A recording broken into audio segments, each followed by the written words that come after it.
Bonjour, je suis Cécile Poutot avec Laurence.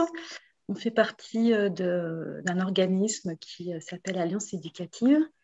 Et dans ce cadre-là, on a eu l'envie de partager toutes les deux un petit peu notre expérience finalement de ce que l'on vit en ce moment pour vous aider à réfléchir sur vos propres vies et éventuellement les changements à y apporter. Donc, du coup, on va créer des petites vidéos qui sont un petit peu les confidences d'Alliance. Et on aura le plaisir de revenir vous voir. On va essayer régulièrement pour aborder un certain nombre de sujets.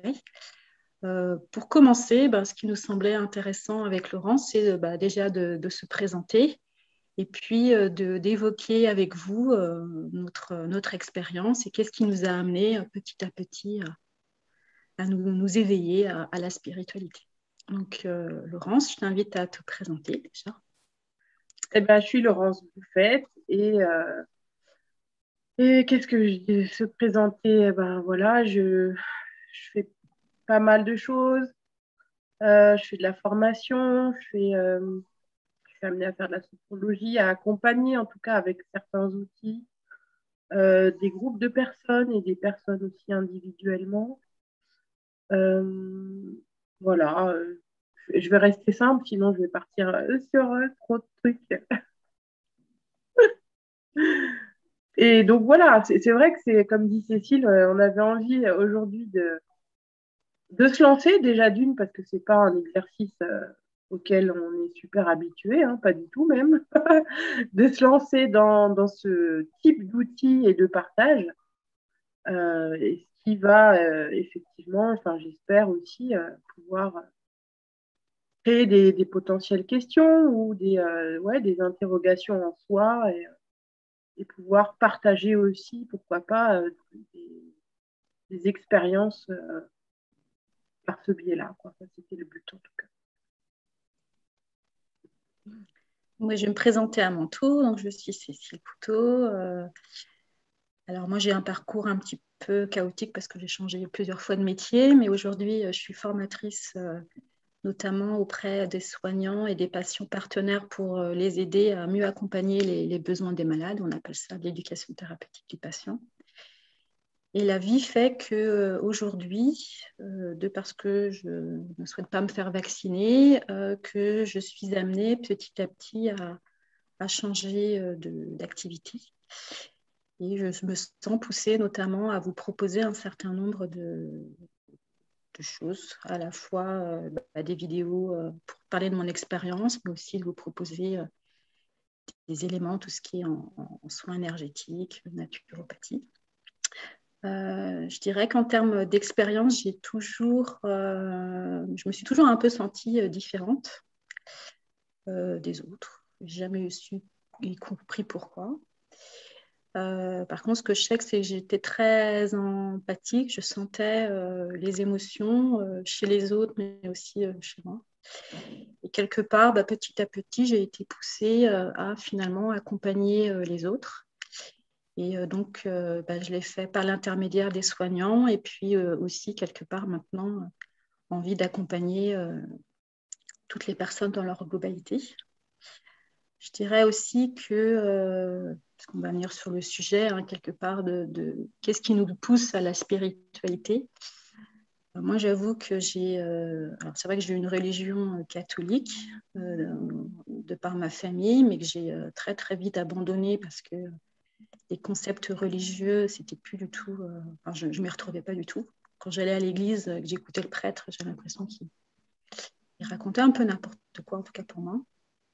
Et puis, finalement, parce que nous avons décidé de nous séparer avec mon ex-mari, ça a été un deuil à passer qui a été très, très difficile pour moi.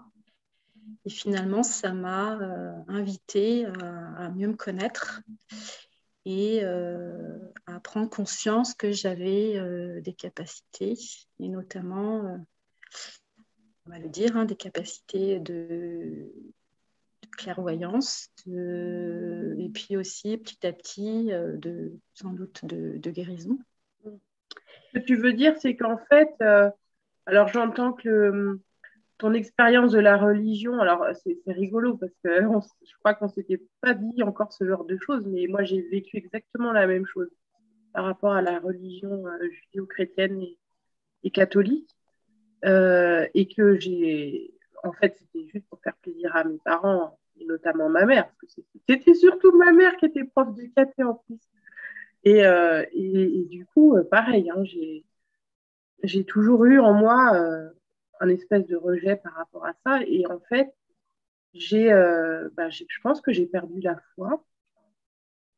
En tout cas, ça m'a pas aidé à l'avoir parce que j'entendais aussi, ce que j'entendais, ça me plaisait pas du tout dans ce qui était véhiculé dans les dogmes. Par contre, tu vois, là où il y a de l'ambivalence, c'est les valeurs. Par contre, les valeurs, eh ben, celles-ci, en tout cas certaines, et je pense les trois quarts, je m'y retrouve en fait. Alors, bon, tu vois, je sais pas si c'est une question de fond et de forme, peut-être. Oui. Ça me fait penser à ça, ce que tu disais. Et je suis tout à fait d'accord avec toi. C'est-à-dire que moi, je suis très portée par les valeurs que m'a enseigné effectivement la religion, tout ce qui est écoute de l'autre, respect de l'autre, non-jugement, accepter les différences, Ouais. donner, voilà, ce genre de choses. Recevoir, Donner et recevoir, mais voilà, tout ça, ça me parle beaucoup, mais effectivement, dans les faits, notamment auprès des personnes qui se disaient religieuses autour de moi, j'avais absolument pas le sentiment qu'elles respectaient ces valeurs-là. Et quand j'écoutais la religion, ou finalement Dieu ou Jésus, c'était quelque chose de très éloigné qui nous imposait telle ou telle chose. Et moi, je ne le vivais absolument pas comme ça. C'est-à-dire que pour moi, Dieu, et aujourd'hui c'est le cas pour moi, Dieu ou l'univers ou les personnes qui peuvent m'accompagner, que je peux éventuellement ressentir, ce sont plus comme des amis plutôt que comme des gens que je dois impérativement vénérer. Voilà. Et c'est ça aussi qui petit à petit, alors c'est récent, hein, mais c'est ça qui finalement me permet quelque part aujourd'hui d'affirmer qu'effectivement je suis plus dans cette question de foi. Au départ, je ne me sentais pas du tout dans la foi.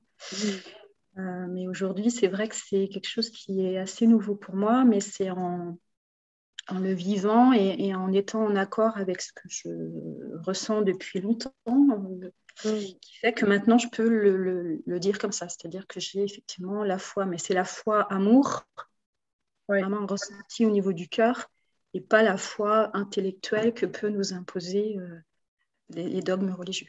Ouais, c'est ça. Puis tu dis, c'est nouveau, mais en fait, c'est pas nouveau. Je pense que probablement dans ce que j'entends, c'est récupérer. C'est récupérer quelque chose qui était déjà là, mais que probablement était, comment on peut dire, pas utilisé ou transmis de la manière adaptée pour toi ou pour nous. Et du coup, et en plus en ayant derrière des connotations, quand même, de pouvoir, quoi. Tout à fait, voilà. C'est bon. Donc, je pense que quelque part, dans ce que j'entends, dans ce que tu dis par rapport à ton vécu, par rapport à ça, et moi, ça me fait résonance dans le mien, c'est complètement avec cette notion de pouvoir et par extension de liberté. C'est vrai que moi, c'est cette recherche de liberté. Et finalement, petit à petit, je vois que mon chemin, alors on appelle ça un éveil spirituel ou un éveil de l'âme pour certains, ou sortir de la nuit noire, finalement, ça nous fait travailler, en tout cas moi, ça m'a fait énormément travailler sur mes croyances limitantes. C'est-à-dire que la société ou mon éducation m'a imposé un certain nombre de choses, une manière de voir, et qui fait qu'aujourd'hui, j'essaye petit à petit de m'en libérer. Et c'est-à-dire que, un exemple, hein, mais dans ma famille, en tout cas, j'ai été éduquée sur le respect de l'autre, mais le respect quelque part dans la culpabilité. C'est-à-dire que si je ne fais pas notamment ce que me disent mes grands-parents ou mes parents, c'est quelque part, je ne les respecte pas. Ah oui, alors tu parles de l'obéissance, en fait, le respect dans Voilà. l'obéissance. Le respect dans l'obéissance, exactement. Et Ouais. finalement, c'est aussi, ça nous amène à prendre conscience que non, c'est pas parce que je pense différemment de ma famille que je ne suis pas dans le respect et que je peux être tout à fait dans le respect de ce qu'ils pensent et ils ont le droit de penser ce qu'ils pensent, mais que moi aussi, c'est important aussi que je sois moi-même, que je devienne quelque part vraiment moi et authentique dans ma manière de penser. Et voilà, c'est de travailler et de prendre conscience qu'il y a des choses qui ne nous vont plus dans ce qu'on est. Mm. Et c'est apprendre petit à petit à l'affirmer. Donc c'est Oui. quelque chose qui n'est pas facile parce que voilà, le regard des autres, notamment dans notre entourage, qui est celui qui fait sans doute le plus mal, euh, bah, euh, voilà, nous met un petit peu les Il est fesses. dans le jugement, en fait. Dans ce que tu dis, c'est du jugement, Ouais, ouais, c'est effectivement, ouais, c'est du jugement, je vois pas d'autre terme, en fait. ouais, ouais. Et à partir du moment, enfin, dans ce que tu dis, où on est jugé, c'est-à-dire parce qu'on va penser différemment, donc du coup, on va pas rentrer dans le moule non plus familial, on va pas rentrer ou ne plus rentrer dans certaines loyautés, peut-être qu'on a essayé de nous faire porter et sur lesquelles on n'est pas en accord, et ben du coup, ça vient créer des scissions et enfin, ça vient créer des scissions, mais dans leurs yeux, parce que dans les nôtres, on est toujours faisant partie de la famille, quel que soit ce qu'on peut faire ou ce qu'on peut penser. Et là, on vient sur l'amour et on voit bien que du coup, notre plus grand mal aujourd'hui, c'est que l'amour est conditionné, en fait. Et c'est bon, c'est aussi un apprentissage à effectivement ne pas les juger aussi eux, c'est-à-dire c'est aussi Ouais. finalement accepter que elles ont le droit de penser ce qu'ils pensent aussi, hein, et donc c'est voilà, tout ce chemin-là, en tout cas moi je le perçois que ça m'a amené à évoluer, à aussi davantage. J'ai beaucoup travaillé aussi sur tout ce qui est blessure. Et j'entends par blessure tout ce qui est blessure d'abandon, de rejet, d'humiliation, d'injustice, d'impuissance, etc. Et finalement, moi, j'ai l'impression que ce chemin nous fait passer par ce que moi j'appelle une sorte de spirale, c'est-à-dire que il y a des moments dans notre vie ou des situations qui nous fait traverser ces différentes blessures. Et puis, au début, c'est très, très fort et ça fait très mal. Et puis petit à petit, on monte et on revit la situation, mais quelque part, ça nous aide à prendre. Ah, attention, là, je suis en train de travailler ma blessure d'injustice, parce que c'est celle que je travaille en ce moment. Tac, et je remonte et ça fait de moins en moins mal. Et quelque part, voilà, c'est aussi ça, je trouve, ce chemin d'éveil, c'est aussi de prendre conscience qu'il y a des choses qui nous font mal dans notre vie, parce que on a été éduqué ou on s'est imaginé des choses et que donc du coup, faut les traverser et que finalement, il ne faut pas considérer que ces situations-là sont mauvaises, si au départ, ça fait énormément souffrir. Hein, donc, Ah bah c'est sûr. Et quand on est né dedans, en fait, quand on est en plein dedans, au début, c'est difficile d'avoir ces pensées-là parce que il y a tellement la souffrance, elle prend tellement le dessus. voilà. En fait, c'est même pas audible quelque part et ce qui se comprend, quand la souffrance est là, elle a besoin de s'exprimer, elle va le faire de différentes manières et jusqu'à ce qu'on puisse l'écouter, la prendre en compte. Voilà, il faut l'accueillir. Ouais, c'est ça. Après, ce que tu dis quand même qui est intéressant, c'est que en cultivant aussi ces- cette façon de voir la vie ou de la comprendre, je trouve que les événements d'après, la souffrance, elle sera beaucoup moins forte. Ouais. Et ça Et, aussi, c'est ce que j'ai remarqué. Et non pas attends, qu'on ne souffre plus, hein, parce que voilà, ça vient toucher des choses en nous beaucoup moins fortement et qu'on arrive du coup, alors c'est pas que mental, hein, parce qu'on pourrait croire que là, il y a on va mettre à distance au niveau mental, mais même au niveau physique, moi, je l'ai senti, en fait, il n'y a plus autant d'emprise que ça pouvait avoir avant. Et après, et même si voilà, les émotions sont là et elles s'expriment, et on fait aussi ce travail-là de les laisser s'exprimer, parce que des fois, on entend qu'il faut gérer ses émotions, maîtriser, qu'est-ce que tu veux maîtriser, toi, quand une émotion, elle est là, elle est là. Euh, Peut-être qu'il y a un processus là-dedans, et c'est vrai que j'ai observé aussi que c'était pas plus facile, mais comment on pourrait dire, eh ben, moi, je comprends plus vite, par exemple. Je comprends plus vite ce qui se passe. Je sens plus vite en moi aussi, par exemple, où ça vient toucher. Et du coup, ben, oui, quelque part, j'y mets aussi un raisonnement, hein, bien sûr.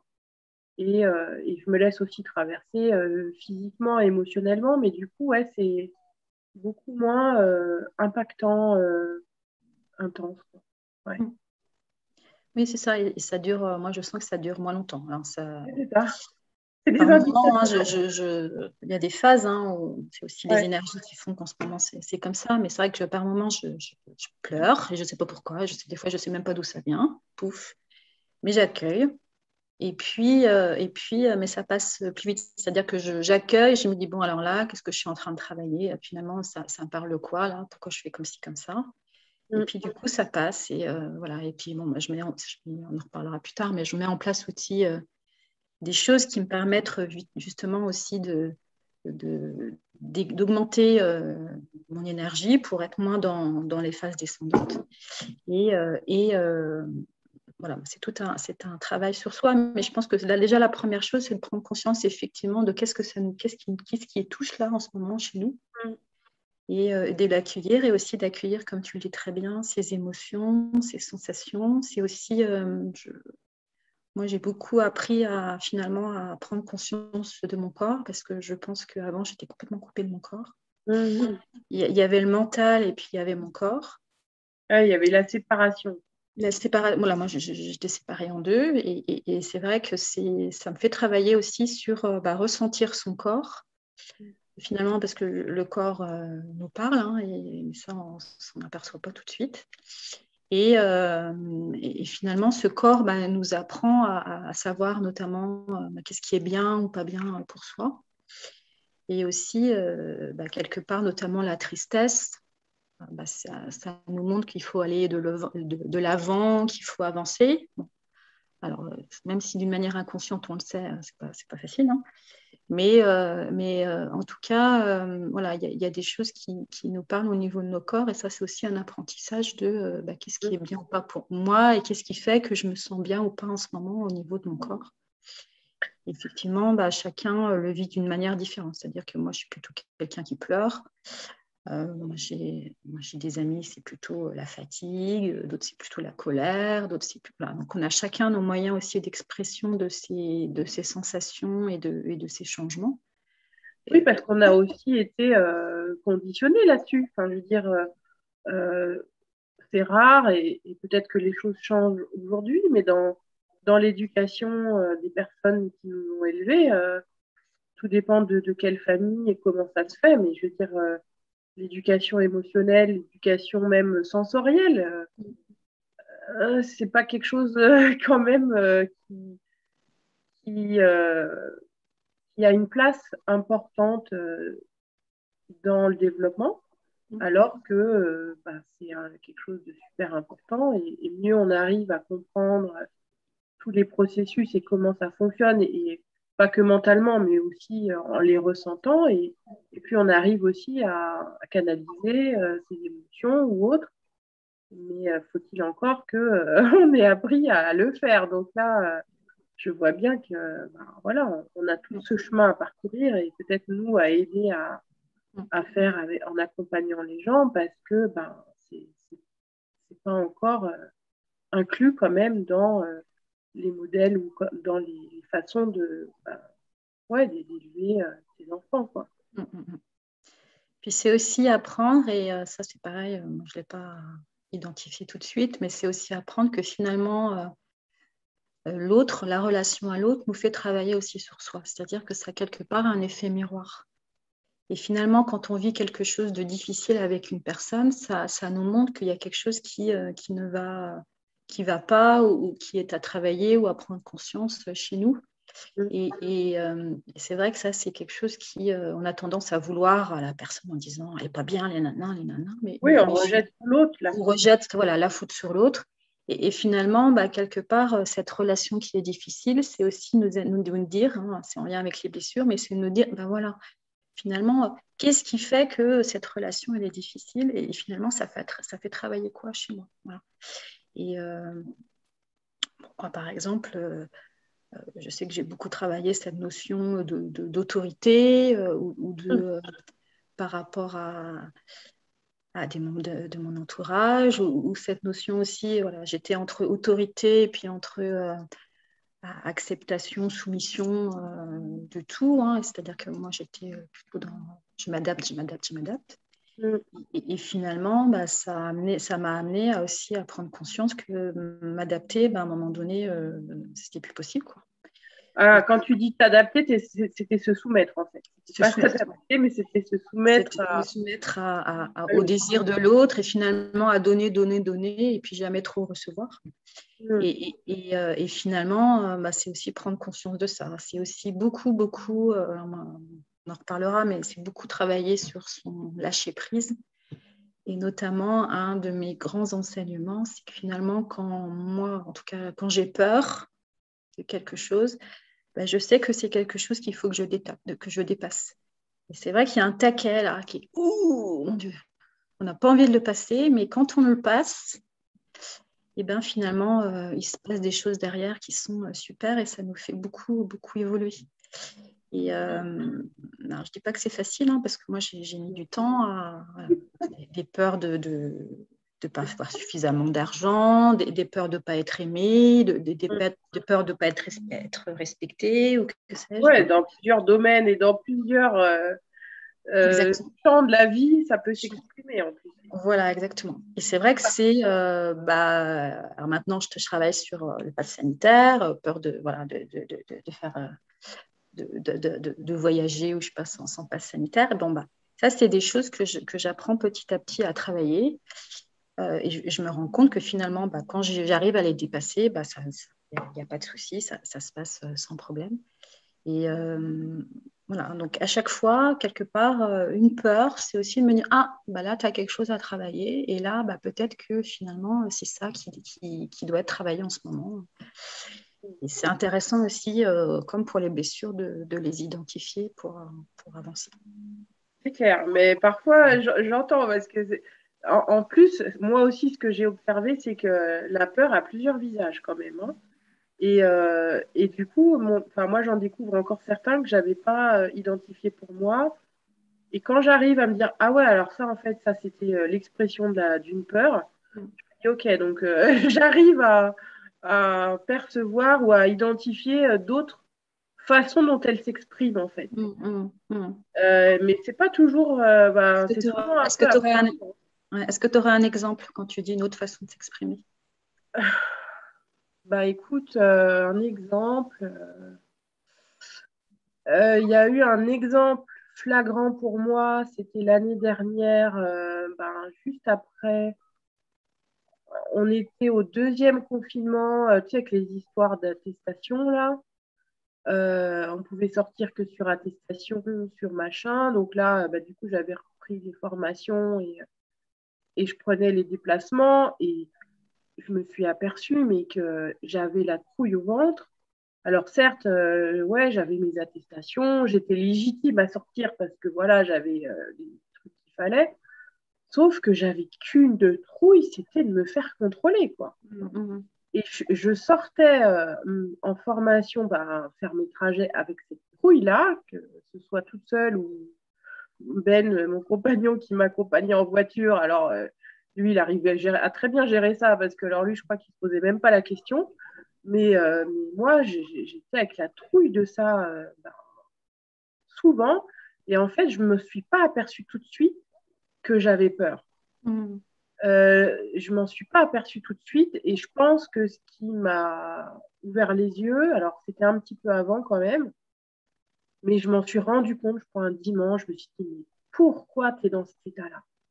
J'étais, mais dans un état d'anxiété, j'étais pas tranquille, limite désagréable alors qu'il m'accompagnait. Enfin, tu vois, j'ai commencé à avoir un comportement où je me suis dit, mais pourquoi tu réagis comme ça? Et en fait, en regardant d'un peu plus près, je me suis aperçue que c'était la peur de me contrôler et donc de faire face à l'autorité. Donc, j'ai dit, ah ouais, quand même. Et puis, alors, je pense que c'est ça aussi qui a participé à ce que moi-même, je tombe malade. Enfin, je sais très bien que c'est à cause de ça, parce qu'il n'y avait vraiment aucune raison. J'étais en bonne santé, tout allait bien. Et ça, je pense que concrètement et clairement, ça m'a fait baisser mes défenses immunitaires et je me suis chopée, quoi. Donc, j'ai dit, ah ouais, quand même. Je l'ai bien compris hein, après coup et même pendant que ça arrivait, mais après, j'ai dit, bon, bah, ça y est, j'y suis. Mais ce visage-là, je ne l'avais pas encore vécu comme ça, tu vois. Et, du coup, alors des fois, c'est plus ou moins intense, mais là, je l'ai bien senti passer quand même. C'est là où on disait tout à l'heure que le corps nous parle, mais effectivement, quand on est malade ou quand on a mal quelque part, c'est que le corps nous parle. Et donc, c'est vrai que c'est aussi d'en tenir compte. C'est pas se dire, bon, tant mieux, tant pis, ça passera, etc. C'est aussi d'apprendre petit à petit à écouter son corps et à se demander, qu'est-ce qu'il veut nous dire là? Qu'est-ce qu'il veut nous dire? Ah ouais, mais en fait, ce qui n'est pas si simple parfois, c'est vraiment d'identifier la cause. Voilà, exactement. Celle-ci, j'ai mis quelques temps avant de vraiment l'identifier vraiment, parce que le propre de la peur, des fois, je le sais bien, c'est que justement, tu n'arrives pas à savoir quelle en est la cause tout de suite. Donc, il faut chercher un petit peu, mais... C'est vrai qu'il faut chercher, c'est vrai qu'il y a des livres sur ça, sur le langage du corps. Par Ouais, exemple. mais au-delà des livres, je sais bien que les livres, machin, mais je veux dire, ça peut se traduire tellement de différentes manières et venir réveiller ou signifier des choses différentes en nous que moi, je suis pas sûre que ce soit le livre qui m'aurait aidé, tu vois. Par contre, j'ai bien senti que cette histoire d'autorité, ça venait encore me chercher, quoi. Je l'ai bien, voilà. C'est vrai que là, pareil, moi, tu l'as évoqué, hein, mais c'est vrai que finalement, dépasser sa peur de passer devant en vidéo, devant tout le monde, de voir est-ce qu'on est légitime ou pas à faire ce genre de vidéo, parce qu'il y en a d'autres qui le font bien mieux que nous, etc. Et d'arrêter de se comparer aux autres, tout ça. Et ça, c'est des choses qui c'est aussi pour ça que je le fais avec toi, hein, je pense toutes les deux, mais c'est aussi de travailler sur soi, sur la peur du regard des autres. Et ces vidéos, on se lance aussi un peu pour ça, je pense, toutes les deux. Un peu un challenge pour dépasser aussi ces peurs. Ouais, après, ça, le mental, il nous envoie son lot de résistance et de trucs, de shit pour pouvoir ne pas faire. Donc après, ça, on le sait bien que c'est ça. Après, ça se travaille, on va le travailler. Voilà, en tout cas, c'est d'en prendre conscience et c'est aussi, on fait ces vidéos-là aussi pour vous inviter à prendre conscience de c'est quoi vos peurs et est-ce qu'il n'y a pas des choses que vous aimeriez dépasser peut-être ou en tout cas déjà prendre conscience parce que je dirais que le premier changement, c'est déjà d'en prendre conscience, c'est déjà important. Et puis après, le changement se fait plus ou moins d'une manière lente, ça dépend de chacun. Mais voilà, la première, ce que je dis, moi, dans mes formations, la petite graine, et moi, ma manière d'enseigner, c'est de mettre une petite graine. Et finalement, après, chacun en fera fruits, feuilles, fleurs, légumes, tout ce que vous voulez. Mais en tout cas, c'est aussi pour ça qu'on fait ces vidéos, ça me semble intéressant. Bon, je pense qu'on va s'arrêter là pour cette première. Yes. On vous dit à bientôt. Et puis, à bientôt, puis on abordera un autre sujet. Voilà. Et puis, n'hésitez pas à nous faire des petits commentaires pour nous dire si ça vous a plu, éventuellement sur quel thème vous aimeriez qu'on revienne. Voilà. À bientôt. Merci.